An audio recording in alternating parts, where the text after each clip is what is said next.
श्री क्षेत्रपालो विजयते.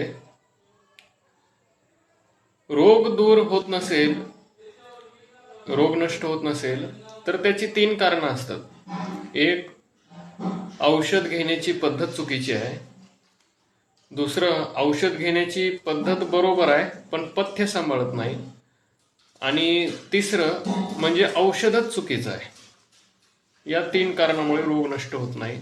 तसंच आपल्या उपासनेचं फळ प्राप्त होत नसेल तर उपासनेची पद्धत चुकीची आहे. उपासनेची पद्धत बरोबर आहे पण आपण त्याचे नियम सांभाळत नाही, किंवा उपासना पद्धतीच चुकीची आहे. कारण उपासना बरोबर आहे, पथ्य सांभाळतो, नियम सांभाळतो आणि पद्धती उपासनाही बरोबर आहे, तर फळ हे मिळायलाच पाहिजे. जसं औषध बरोबर असेल आणि पथ्य सांभाळत तर रोग हा नष्ट व्हायलाच पाहिजे.